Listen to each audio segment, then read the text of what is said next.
Кытай мамлекетинде жашаган 200 миң кыргыз бар дедиң, а? Ооба.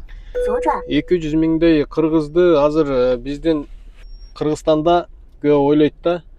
Булар өз тилин жоготкону калды. Жаштары уже дагы бир саналуу жылдардан кийин Кытайга аралашып, кыргыз тилин унутуп калышы мүмкүн деген сөздөр кээде айтылып атат да.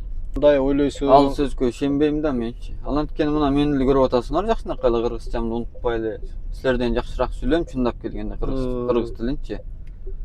Жазуубуз эле билем. Эми азыркы жаштар туура, азыркы жаштар кыргызчаны дагы билет, кытайчаны да окуп атат мектептечи.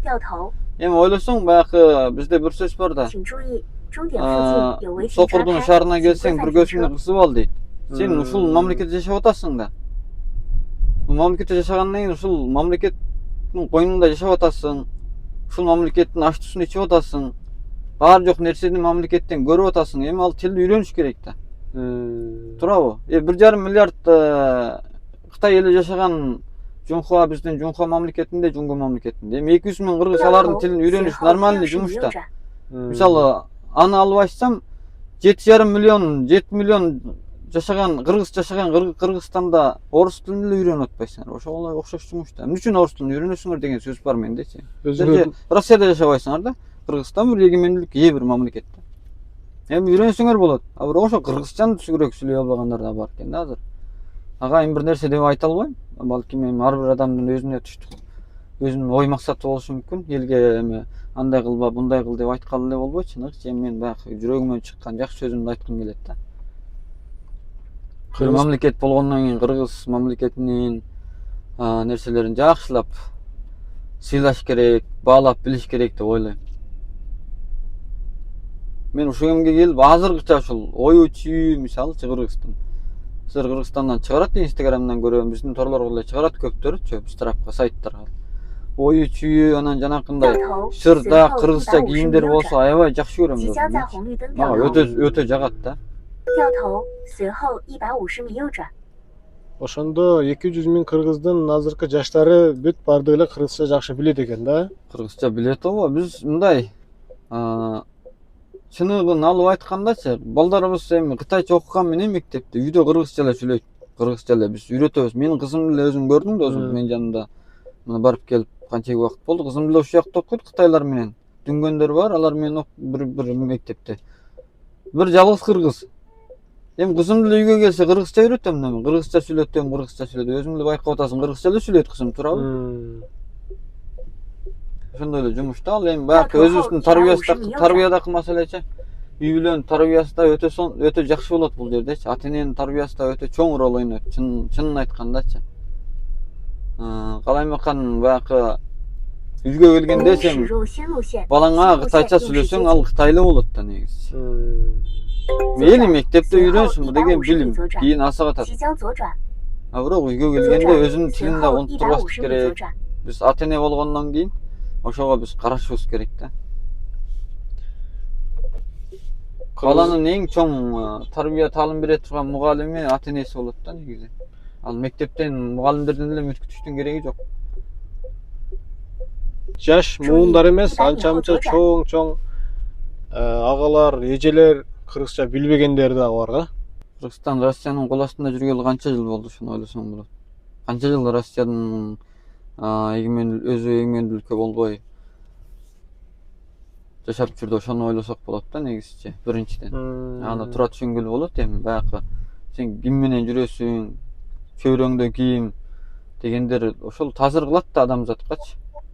Эми а бирок ошол мына эми азыр 30 жыл болду да бөлүнгөлчү. Эми ошол 30 жыл болгондон кийин биз ошону тазалап кетишибиз керек да негизичи. Урпактарыбыздан тазаланып чыгышы керек да. Эми мурункулар баягы ошо бойдон да эми бир кылым өткөндөн кийин анан ачык болот да, бир кылым өткөндөн кийин тазаланат, билинет.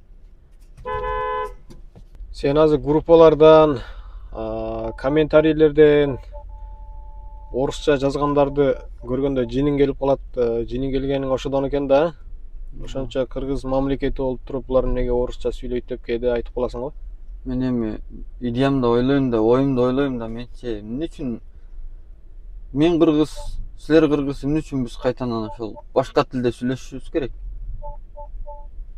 Meni деле кыйнабай, силер өзүңөр деле кыйнабай эле кыргызча тилде эле.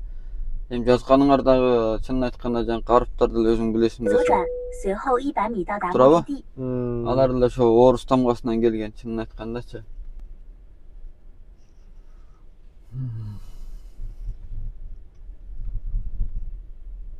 Ошолор деле жазган эле түшүнбөйм мен чынын айтканда.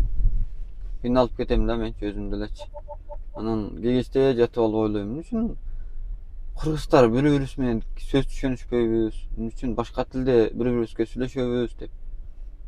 Чынын айтканда биз кыргыз улутчу мындайбыз да.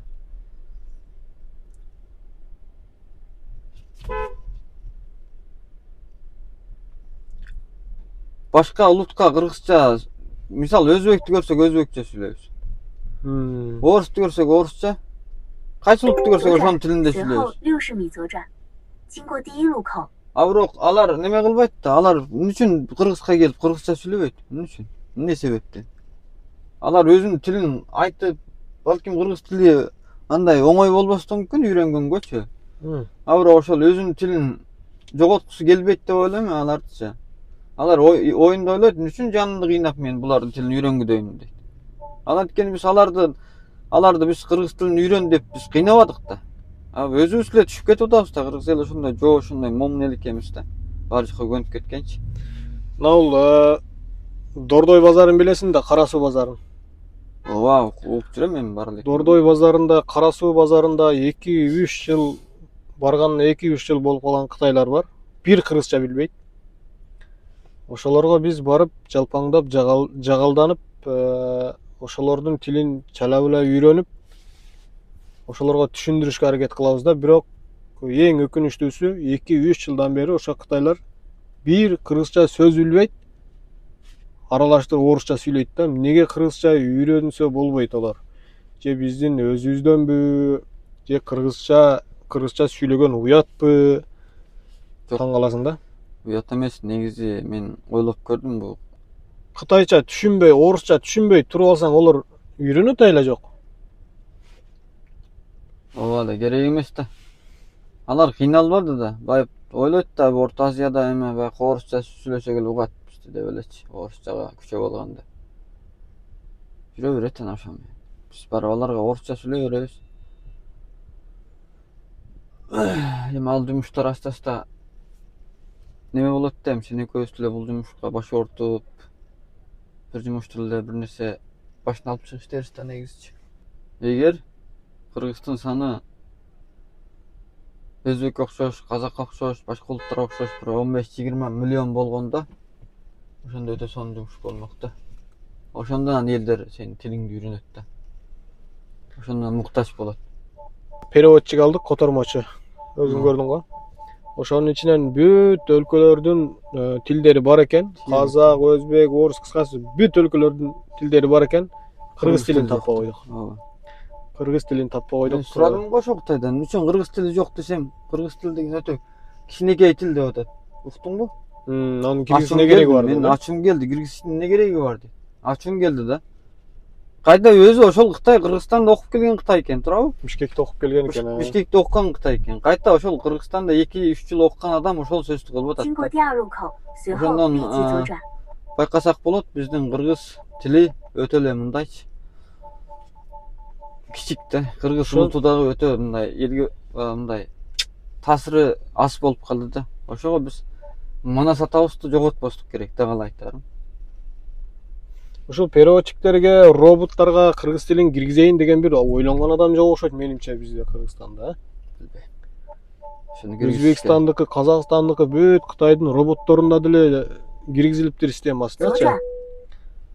Переводчиктерине деле киргизиптир. Анан неге бул биздин кыргыз тилди ушул алдында деле жанакы цифр кылдык экөөбүз, өзүң билесиң, туурабы?